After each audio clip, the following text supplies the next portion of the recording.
Imagine answering a FaceTime call, only to be greeted by the eerie silence of a shadowy figure on the other side. In tonight's Chilling Tales, we'll delve into 3 true stories that reveal the terrifying reality of being stalked through your screen. From chilling threats to unexpected betrayals, these encounters will leave you questioning your safety in the digital world. If you think you can handle the fear, hit that subscribe button and join our community for more spine-tingling horror stories that are all too real. It was a regular Friday evening in October 2022 when Madison received a FaceTime call from her friend Sarah. The two had been best friends since childhood, and with Sarah living just a few blocks away in a small college apartment, they often connected through video calls. But this call was different. As Madison answered, she was met with a darkened screen. At first, she thought Sarah's camera was off. "Hey Sarah, you there?" she called out, her voice echoing in her dimly lit room. Silence hung in the air like an uninvited guest. Suddenly, Madison heard a faint breathing sound, almost imperceptible. "Sarah?" she repeated, her heart racing. Still no answer came, just the steady, eerie breathing that sent chills up her spine. Then, out of the darkness, a shadow moved. Madison squinted at the screen, trying to make out the figure.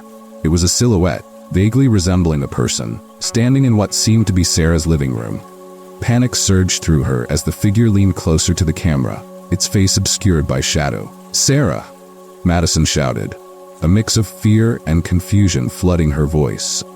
The figure merely breathed, as if savoring the fear it was instilling in her. Madison's heart raced as she fumbled to end the call. Just as she pressed the button, the screen flickered, revealing Sarah's terrified face. "Maddie, what's happening?" she cried, her voice quivering. "Why did you call me?" Madison's confusion deepened. "I didn't call you, you called me." "I just answered." A chill swept through Sarah's apartment and her face turned pale. "I'm in my room. I didn't call you, this is so weird." Madison glanced at the timestamp on her phone, 11:31 p.m. "There must be a glitch or something, but I swear I saw someone in your living room." The two friends exchanged uneasy glances as Madison's mind raced. Who or what had made that call? Sarah's phone buzzed again, and they both jumped. It was a text from an unknown number. "I saw you." "What the hell?"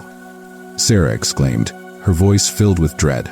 They quickly realized that something far more sinister was happening.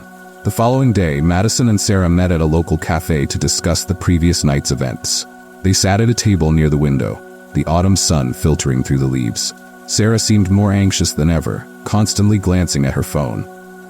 "Maddie, I can't shake this feeling," Sarah said, her voice barely above a whisper. "What if someone is watching us? What if it's not just a prank?"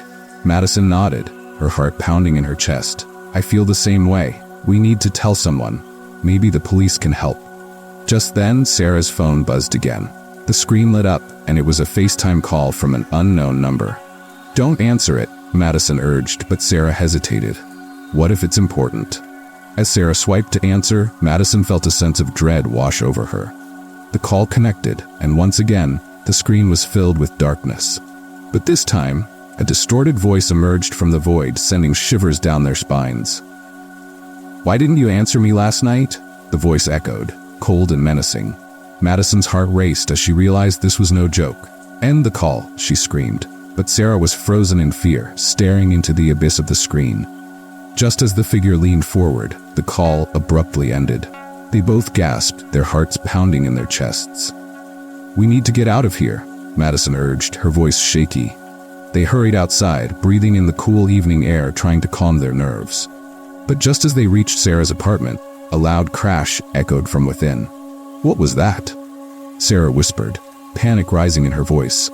"I don't know, but we need to check," Madison replied, her heart racing.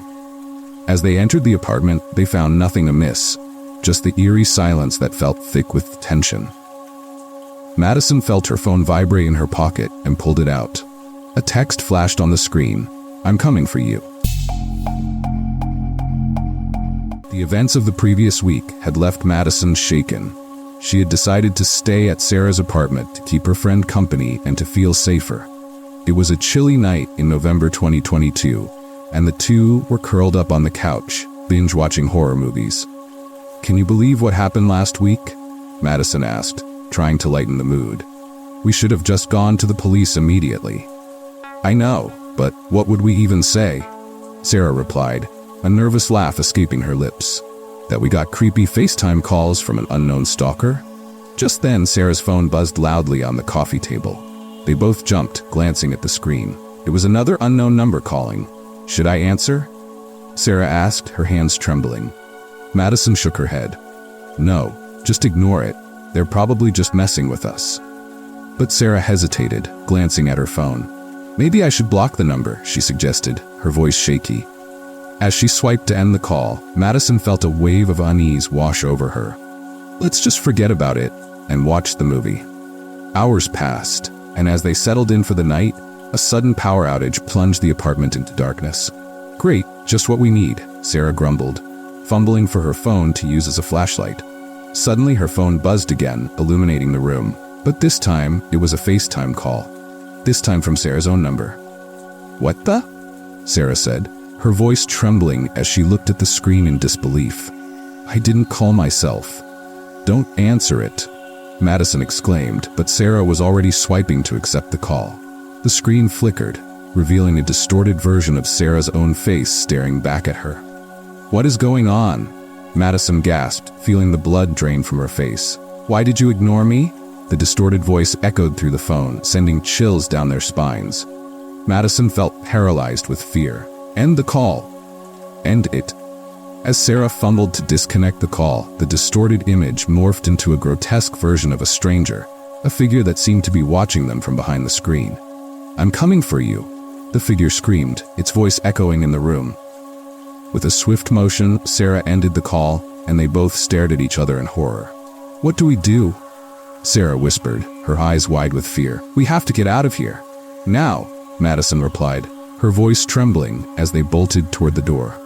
They stepped outside into the cool night air, but as they did, Sarah's phone buzzed again. Not again, Madison exclaimed, but Sarah hesitated, glancing at the screen. What if it's important?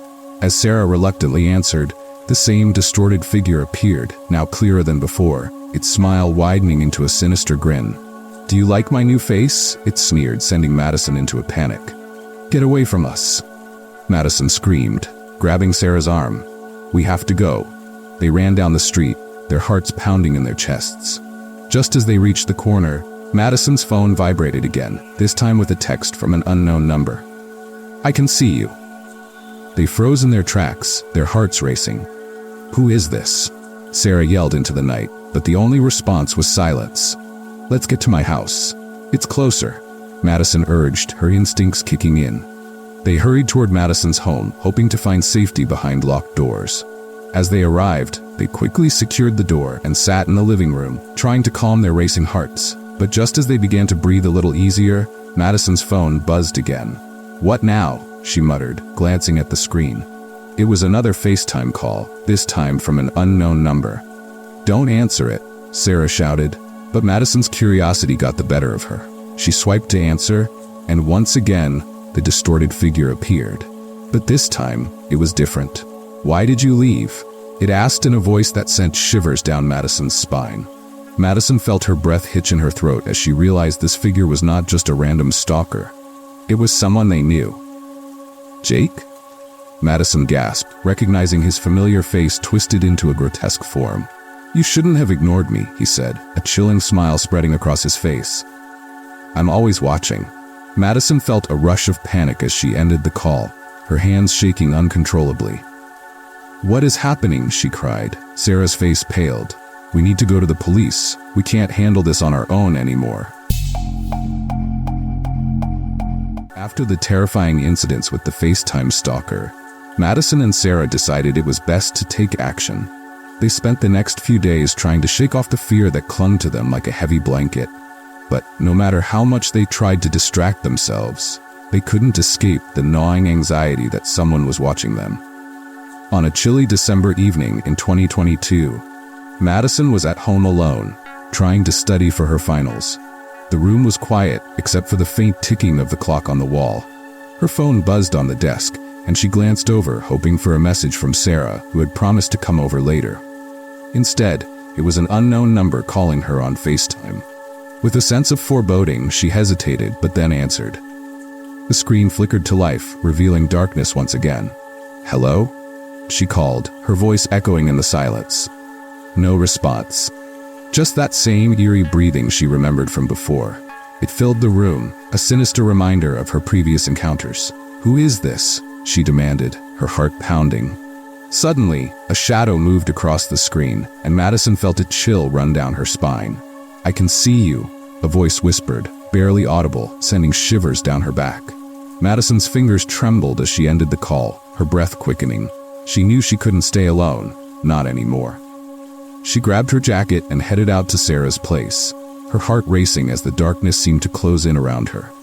When she arrived, Sarah was already waiting, her anxious expression mirroring Madison's fear. "I just got a call too," Sarah admitted, her voice shaking, "from the same number." They sat huddled on the couch, the glow of the television illuminating their worried faces. "What do we do?" Sarah asked, her eyes darting toward the window. "What if they come here?" "We need to report this," Madison insisted. "We can't let this go on any longer. This is serious." Reluctantly, Sarah agreed. They called the police, recounting everything that had happened over the past few weeks. The calls, the distorted faces, the chilling threats. The officer on the line was sympathetic but cautious. "There's not much we can do unless they directly threaten you, or if there's more concrete evidence. Just make sure to keep your doors locked and stay alert." The call left them feeling more helpless than ever. As night fell, the weight of their situation loomed over them like a dark cloud. They tried to distract themselves with movies, but every flicker of the screen sent a jolt of fear through them. Later that night, as they sat in the living room with a horror movie playing, the power suddenly went out, plunging them into darkness. The silence was deafening, broken only by their hurried breaths. "What now?" Madison whispered, pulling her phone out to use as a flashlight. As the light flickered on, they both froze. Sarah's phone buzzed, lighting up the dark room with a sinister glow. It was a FaceTime call from an unknown number. "No way," Madison said, shaking her head. "This can't be happening again." "What if it's someone who needs help?" Sarah suggested, but her voice quivered with fear. "No, we're not answering it," Madison exclaimed, her heart racing. But as she said this, Sarah was already swiping to accept the call. As the screen lit up, a familiar face appeared, one they had not expected. It was Jake, the guy they had known from college. He had always been a little odd, but nothing seemed sinister about him until now. "Hey girls," Jake said, his voice strangely cheerful despite the situation. But as the call continued, his demeanor changed. "I've been watching you." Madison felt her stomach drop. "What do you mean watching us?" she demanded, her heart racing. "Don't you want to know who's really behind the calls?" he asked, leaning closer to the camera. His eyes glinted with something unhinged, and the cheerful facade slipped away, revealing a darker, more twisted version of himself. "Jake, stop this! This isn't funny!" Sarah cried, her face pale with fear. "Funny? I'm just trying to help you," he said, a smirk creeping across his face. "But you have to promise to answer my questions. I can show you everything." The atmosphere shifted as the girls exchanged horrified glances. This was no longer a game. "End the call," Madison shouted, her finger hovering over the screen. But just as she was about to disconnect, Jake's face morphed into an expression of fury. "Why don't you want to know?" he shouted, his voice echoing through the speaker. "You think you're safe? You're not safe anywhere." Madison felt a surge of terror wash over her as she quickly ended the call, her heart pounding. "What was that?" she gasped, her body trembling. "Jake has always been a little off, but this is something else," Sarah said, her voice barely above a whisper. They decided to call the police again, desperate for answers. "This is getting out of hand," Madison said, her voice shaking as she recounted the details of the call. The officer's response was calm but direct. "You need to document everything. If you feel threatened, please come down to the station. We can't protect you unless we know the full extent of the situation." Feeling utterly helpless, they hung up and sat in silence, the reality of their situation sinking in. They were being watched, and they had no idea who was behind the screen. As the night wore on, they finally managed to get some sleep, but the unease lingered. They both woke up early the next morning to the sound of their phones buzzing incessantly. Madison checked her messages, her heart sinking as she saw dozens of texts from unknown numbers. "I can see you. Why don't you answer? You can't hide forever." Each text was more unsettling than the last. They tried to block the numbers, but there were too many, and new ones kept appearing. "This is insane," Sarah cried, her hands trembling as she scrolled through the messages. "What do we do?" Madison felt panic rising in her chest. "We need to go to the police. Now." They rushed to the police station, each step filled with anxiety. When they arrived, the officers listened intently to their story, but a sense of frustration was evident in their eyes. "We need more than just these messages. If you can record the calls, it will help us build a case," one officer suggested. Feeling defeated, they returned to Sarah's apartment, trying to make sense of the situation. They set up a makeshift recording system, hoping to catch the next call on video. Days passed with little sleep as they waited for the next FaceTime call. Then one evening, as they sat in the living room, Sarah's phone buzzed again. "It's happening," Madison whispered, fear creeping in. With bated breath, Sarah answered the call, and once again, Jake's distorted face filled the screen. But this time, he was angrier. "You thought you could ignore me?" He snarled, his voice dripping with malice. "You're not safe anywhere. I'm always watching you." Madison felt bile rise in her throat. "What do you want from us?" she demanded. Jake's smile twisted into a snarl. "I just want to play a little game. Do you want to know how this ends?" The atmosphere was thick with dread as the tension mounted. Madison managed to record the call, their eyes wide with fear as they realized how dangerously serious this was becoming. After the call ended, they hurried to the police station, adrenaline coursing through their veins. They presented the recording, and for the first time, the officers took them seriously. "This is important evidence," one officer said, his voice steady. "We'll escalate this. We'll need you to stay alert and document everything that happens." That night, as they returned to the apartment, they felt a strange sense of relief, knowing they had taken a stand. But just as they settled in for the night, they received a text message that sent chills down their spines. "I'm coming for you." The following days were a blur of anxiety as they tried to maintain some semblance of normalcy. Madison began receiving strange messages at all hours, images of her taken from a distance, shadows lurking in the background. It was becoming increasingly clear that someone was watching them. One night, as they were preparing to go to bed, they heard a loud banging on the door. "What was that?" Sarah gasped, her eyes wide with fear. "I don't know. Stay here," Madison replied, her heart racing as she moved toward the door. As she peered through the peephole, she froze. A shadowy figure was standing outside, illuminated by the streetlight. It was Jake, his face twisted into a malicious grin. "Let me in," he shouted, his voice echoing through the door. "I just want to talk." Madison backed away, her breath quickening. "Call the police," she urged Sarah, her mind racing. In the chaos, they scrambled for their phones, their hands shaking as they dialed. Thank you for joining us on this harrowing journey through the chilling world of FaceTime horror. Each story tonight serves as a stark reminder that the darkness can creep into our lives through even the most familiar screens. If these true stories sent chills down your spine, be sure to give us a thumbs up and share your thoughts in the comments below. Have you ever experienced something similar? We'd love to hear your stories. And remember, to stay updated on our latest spine-tingling tales, hit that subscribe button and turn on notifications. You never know when the next unsettling story might find its way to your screen. Stay safe out there, because sometimes the scariest things come from within our own homes. Until next time, keep your lights on and your phones close.